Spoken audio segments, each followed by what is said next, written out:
Asia और Europe दोनों महाद्वीपों में यह देश आता है। यहाँ पुरुषों के मुकाबले बहुत ज्यादा महिलाएं रहती हैं। यहाँ की महिलाएं देह व्यापार के लिए दुनिया भर में जाती हैं। इन्हें भारतीय पुरुष काफी पसंद आते हैं। यहां तक कि अगर किसी भारतीय से पूछा जाए कि वह किस देश की महिला से शादी करना पसंद करेंगे, तो वह इसी देश का नाम बताएंगे। इसकी प्राकृतिक सुंदरता और हास्य इतना ज्यादा दिलचस्प है कि करोड़ों सैलानी यहां हर साल सिर्फ घूमने आते हैं। इसके अलावा इस देश में एक ऐसी जगह भी है जहां के पुरुष अपनी पत्नियों को किसी भी अजनबी के साथ रात बिताने की इजाजत खुद देते हैं। दोस्तों, हम बात कर रहे हैं रशिया देश के बारे में। रशिया दुनिया का सबसे बड़ा देश है। क्षेत्रफल के मुताबिक यह यूरोप के पश्चिम से लेकर एशिया के उत्तर तक फैला हुआ है। 1,71,00,000 स्क्वायर किलोमीटर के एरिया में यह देश फैला हुआ है। यहां बहुत से मॉडर्न शहर हैं और कई इलाके ऐसे हैं जिसमें आज भी प्राचीन परंपराओं पर चलने वाले लोग रहते हैं। और एक ऐसा ही गांव है यहां पर जिसका नाम है चिकोतरा। इस जगह एक बेहद ही अजीब परंपरा निभाई जाती है। जब यहां पर कोई पुरुष मेहमान बनकर आता है या कोई पुरुष अजनबी बनकर आता है, तो उसका स्वागत यहां कुछ खास तरीके से किया जाता है। गांव के लोग उस अजनबी या मेहमान पुरुष के सामने अपनी अपनी पत्नियों को खड़ा करते हैं और खुद कहते हैं उसे जो भी महिला पसंद है वह उसे रात भर अपने साथ रख सकता है। वह महिला उस अजनबी पुरुष का पूरा ख्याल रखेगी, उसके लिए खाना बनाएगी, बिस्तर लगाएगी, तैयार होगी और उसे एक पत्नी का सुख भी देगी। यह सब इस जगह की परंपरा का एक अहम हिस्सा है। अगर रात बिताने के बाद महिला गर्भवती हो जाती है, तो फिर पूरा गांव इसके लिए जश्न मनाता है। इसी तरह की परंपरा अलास्का के भी कई हिस्सों में निभाई जाती है। पति की सहमति से एक अजनबी पुरुष के साथ संबंध बनाना यहां पर आम बात है, क्योंकि इनके पूर्वज पहले से ऐसा करते आए हैं। चकोतरा की महिलाएं काफी मेहनती होती हैं, जो घर की सारी जिम्मेदारी खुद उठाती हैं। घर के बाहर के काम तो यह करती ही हैं, साथ ही साथ घर के अंदर के भी सारे काम इन्हें ही करने पड़ते हैं। पति की सहमति से किसी भी अनजान पुरुष के साथ सोने के लिए यह हमेशा तैयार रहती है। अगर कोई अनजान पुरुष गांव की महिला के साथ सोने से मना कर देता है, तो उसे यहाँ के लोग अपना अपमान समझते हैं। उनका मानना होता है कि वह अपनी सबसे प्यारी यानी पत्नी उन्हें सेवा करने के लिए दे रहे हैं और वह अजनबी पुरुष उनकी पत्नी की सेवा लेने को तैयार नहीं है। यह पूरे गांव का अपमान है। इससे वह काफी दुखी हो जाते हैं। इसीलिए कोई मेहमान या अजनबी पुरुष चाहकर भी इनकी पत्नियों के साथ सोने से मन नहीं कर पाता। इस पूरे इलाके में जमा देने वाली सर्दियां पड़ती हैं, जो साल में 8 से 9 महीने तक चलती हैं। इनका जीवन बहुत ही सख्त परिस्थितियों में बीतता है। फिर भी यह महिलाएं अपने घर की सारी जिम्मेदारियां तो उठाती ही हैं, साथ में बच्चों को तब तक ज्यादा ध्यान से पालती हैं जब तक वह 10 साल के ना हो जाएं, क्योंकि यहाँ थोड़ी सी भी लापरवाही किसी भी छोटे बच्चे को तुरंत बीमार कर देती है। जहां रूस में कई इलाके ऐसे हैं जहां बहुत ही कम लोग रहते हैं, अपनी परंपराओं के साथ जीते हैं, तो रूस का बहुत बड़ा हिस्सा अब ऐसे शहरों में रहना पसंद करता है जहां सभी चीजें आधुनिक हों। यह है रूस की राजधानी मॉस्को, रूस का दिल। इस शहर की इमारतें, सड़कें लाजवाब दिखाई देती हैं। इस शहर को दुनिया के सबसे खूबसूरत शहरों में से एक माना जाता है। रूस दुनिया का सबसे बड़ा देश है, लेकिन 1991 में सोवियत संघ टूटने से पहले 19 देश और थे जो रूस का ही हिस्सा हुआ करते थे, जिसमें आर्मेनिया, अजरबैजान। तो वहां दिन का समय होता है, और अगर कोई इसके दूसरे हिस्से में है तो वहां रात का वक्त होता है। यहां पर 11 टाइम जोन है। एक ही समय में इस देश में 11 अलग अलग टाइम होते हैं, और ऐसा सिर्फ रूस में ही देखने को मिलता है, और किसी भी देश में नहीं। दुनिया भर में रूसी महिलाएं व्यापार करने जाती हैं, फिर चाहे वह थाईलैंड हो, वियतनाम हो या फिर भारत, हर जगह यह मौजूद होती हैं। इन्हें दुनिया की सबसे खूबसूरत महिलाओं में से एक माना जाता है। इनके सुनहरे बाल दूध की तरह सफेद रंग इन्हें और ज्यादा सुंदर बना देता है। रूस के अगर एक बिंदु से यात्रा शुरू करी जाए और इसके आखिरी बिंदु तक पहुंचा जाए, तो वहां तक पहुंचने में 7 दिनों का समय लगता है। रूस के लोगों को बियर पीना बहुत पसंद है। शायद इसीलिए 2011 से पहले यहाँ बियर को बियर माना ही नहीं जाता था, बल्कि बियर तो मानो यहाँ कोई सोडा ड्रिंक हो जिसे जब चाहे जहां चाहे कोई भी पी सकता है। पब्लिक प्लेस हो, सड़क हो, पार्क हो या फिर घर हो, कहीं भी बियर पीने पर कोई रोक टोक नहीं थी। लेकिन साल 2011 के बाद पब्लिक प्लेसेस पर इसे पीने पर रोक लगा दी गई। रूस का साइबेरिया इतना बड़ा है कि इसमें 4 भारत आसानी से समा सकते हैं, लेकिन साइबेरिया में प्राकृतिक कठोरता इतनी ज्यादा है कि यहाँ पर लोग बहुत कम ही रहते हैं और इसका ज्यादातर हिस्सा सिर्फ बर्फ से ढके पहाड़ों और जंगलों का है। राजधानी मॉस्को की नाइट लाइफ बेहद ही कमाल की होती है। रात के चाहे 2 ही क्यों ना बजे हों, लोग सड़कों पर घूमते मिलते हैं। खास मौकों पर तो मानो यह शहर रात में सोता ही नहीं है। रूसी लोगों को टैटूज बनवाना बिल्कुल भी पसंद नहीं होता। बालों को अतरंगी रंगों से कलर करना भी इन्हें जरा भी पसंद नहीं आता।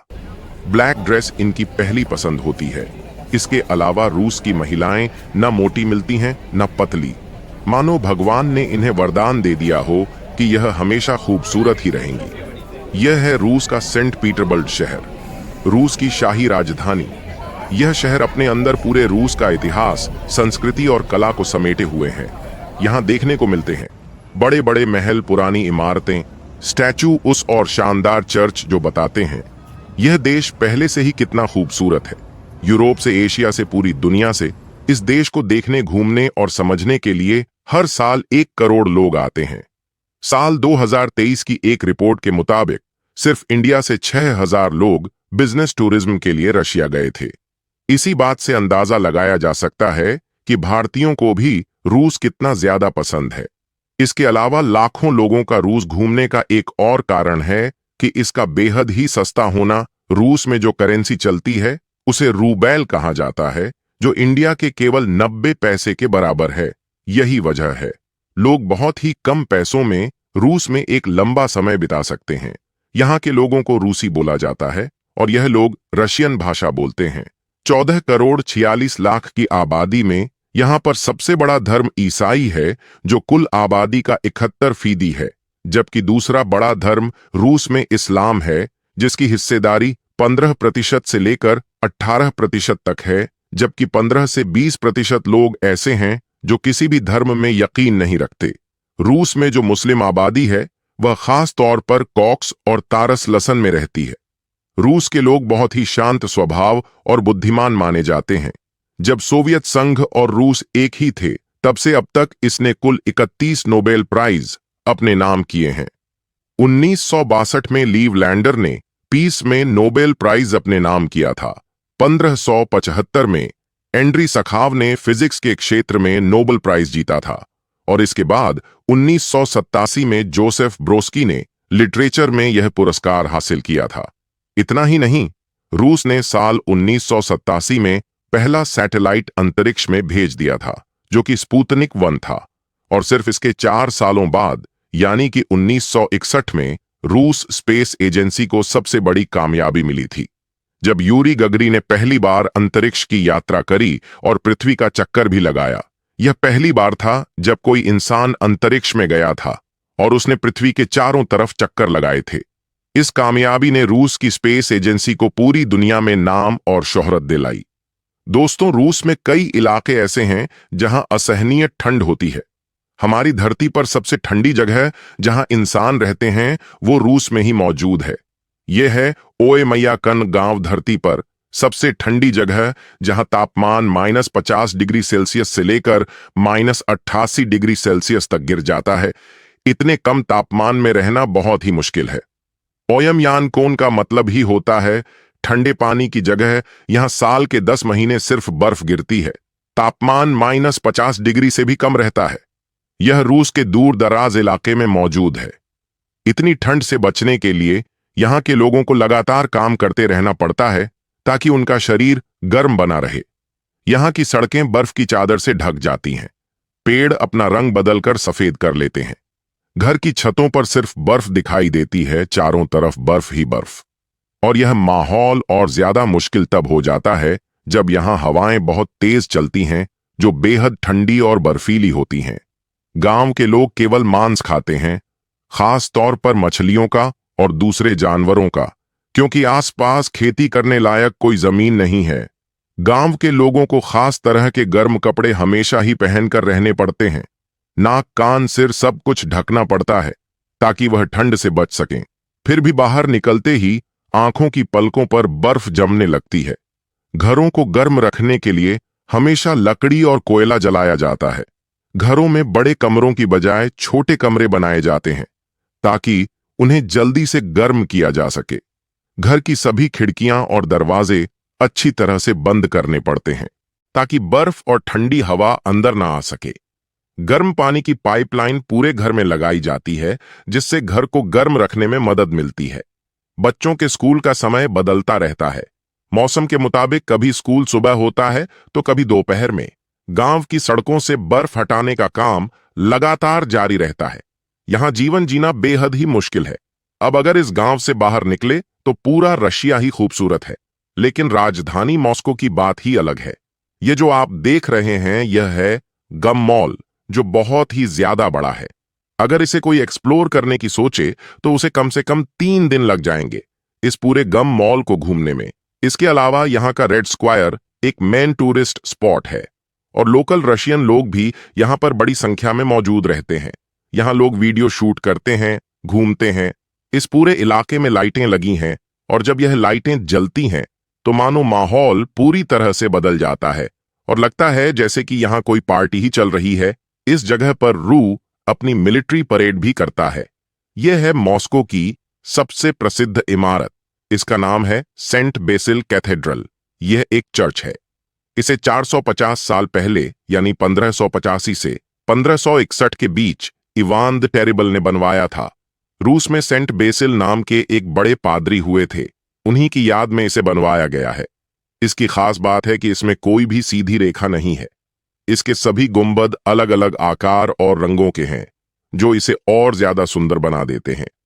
रूस में एक अनोखा कानून है कि यहाँ कोई भी अपनी गंदी गाड़ी को, जिस पर धूल, मिट्टी, बर्फ या कीचड़ लगी हो, उसे सड़क पर नहीं चला सकता। अगर ऐसा कोई करता है तो उसे अच्छा खासा जुर्माना भरना पड़ता है। तभी यहाँ सारी गाड़ियां हमेशा चमचमाती रहती हैं। अपनी गाड़ी को सड़क पर ले जाने से पहले यहाँ के लोग उसे साफ जरूर करते हैं। दोस्तों, रूस के लोगों को पैलम नहीं खाना बहुत पसंद होता है और यह रूस की नेशनल डिश भी है। इसमें मांस का कीमा बनाकर उसे पास्ता की छोटी छोटी रोटियों में भरकर बनाया जाता है। इसे मक्खन या फिर सूप के साथ खाते हैं। क्योंकि यह काफी बड़ा देश है तो इसके समुद्री किनारे भी काफी लंबे हैं। लगभग 33,000 किलोमीटर से भी ज्यादा रूस की कोस्ट लाइन फैली हुई है, जो इसे दुनिया की सबसे बड़ी कोस्ट लाइन बनाती है, जो जुड़ी हुई है 12 सागर से, चकत्का महासागर से, पैसिफिक महासागर से, जापान सागर से, काले सागर से और कैप्सियम सागर से। यहाँ कई सुंदर समंदर के किनारे हैं जहाँ लोग आते हैं, धूप सेकते हैं, घंटों समय बिताते हैं। इसमें सूची बीच एक प्रमुख है। इसका साफ पानी और सुनहरी रेत किसी को भी आकर्षित कर सकती है। इसके अलावा जापान सागर के किनारे व्लादिवोस्तोक बीच भी बहुत ही सुंदर है। यहाँ ठंडी समुद्री हवाएं चलती हैं और खास समुद्री खाना मिलता है। बाल्टिक सागर के किनारे क्रीमिया बीच भी बहुत ही प्रसिद्ध है। यहाँ गर्मियों के मौसम में काफी भीड़ भाड़ देखने को मिलती है। मॉस्को के रेड स्क्वायर में रूस के महान नेता और क्रांतिकारी व्लादिमीर लेनिन के मृत शरीर को आज भी अच्छे से संभाल कर रखा गया है। उनकी मृत्यु 1924 में हुई थी। तब से यहाँ उनकी समाधि बनाई गई है। उनके सम्मान में इस म्यूजियम में लोग आते हैं और उनके मृत शरीर को देख सकते हैं, जो कि 100 सालों से ऐसे ही रखा हुआ है। लेनिन की समाधि रूस की संस्कृति और विरासत की पहचान मानी जाती है। रूस का यह शहर कज़न है, जो कि मॉस्को से भी पुराना है, जहां यूरोप और एशिया की मिक्स संस्कृति देखने को मिलती है। इस शहर में मुस्लिमों की आबादी ज्यादा है, इसीलिए यहां आपको कई मस्जिदें भी देखने को मिलेंगी। साल 2018 में इसी शहर कज़न में फीफा वर्ल्ड कप भी आयोजित किया गया था और उस समय इस शहर में भारी संख्या में टूरिस्ट आए थे। दोस्तों, रूस का रेलवे नेटवर्क बहुत ही बड़ा है। इतना बड़ा है कि यहाँ की ट्रांस साइबेरियन रेलवे लाइन दुनिया की सबसे बड़ी रेलवे लाइन है, जो रूस को एशिया और यूरोप तक जोड़ती है। ट्रांस साइबेरियन लाइन 90,300 किलोमीटर लंबी है। रूस के सेंट पीटरबार्ग लाल हैं। उनकी पहचान उनके बालों से होती है। साल 2010 में सभी लाल बाल वाले लोगों ने सेंट पीटरबर्ग की शुरुआत करी, जिसे सितंबर के महीने में मनाया जाता है। इस दिन सभी लाल बाल वाले लोग एक साथ सड़कों पर निकलते हैं, संगीत बजाते हैं, नाचते हैं और अपनी एकजुटता दिखाते हैं, फोटो खिंचवाते हैं। सेंट पीटरबर्ग में यह त्योहार काफी ज्यादा प्रसिद्ध है। पूरी दुनिया से लाल बाल वाले लोग इस खास त्योहार में शामिल होने आते हैं। रूस का आधिकारिक नाम रशियन फेडरेशन है। इसके पश्चिम में नॉर्वे बेलारूस है, उत्तर पश्चिम में फिनलैंड है, बाल्टिक सागर के किनारे एस्टोनिया देश है, दक्षिण में लातविया है, जबकि दक्षिणी सीमा पर यूक्रेन, कजाकिस्तान, चीन, मंगोलिया और उत्तर कोरिया जैसे देश हैं। वहीं रूस की पूर्वी सीमा पर जापान देश है। आपको जानकर हैरानी होगी कि रूस ने 166 में अपना एक बहुत बड़ा राज्य अलास्का, जिसका क्षेत्रफल 67 लाख स्क्वायर किलोमीटर से भी ज्यादा है, उसे सिर्फ $7.2 मिलियन में अमेरिका को बेच दिया था, क्योंकि वहां कोई नहीं रहता था, सिर्फ समंदर, बर्फ और बर्फ के पहाड़ थे। अगर आज अलास्का रूस का हिस्सा होता तो रूस का क्षेत्रफल और ज्यादा बड़ा होता। तो दोस्तों, अगर आपको रूस की हमारी यह वीडियो पसंद आई और इंफॉर्मेशन अच्छी लगी तो इस वीडियो को एक लाइक दें, शेयर करें और चैनल को सब्सक्राइब कर बेल आइकन जरूर दबाएं ताकि आने वाली नई वीडियो की अपडेट आपको मिले। सबसे पहले हम मिलेंगे नेक्स्ट वीडियो में। तब तक के लिए नमस्कार, अपना ख्याल रखें।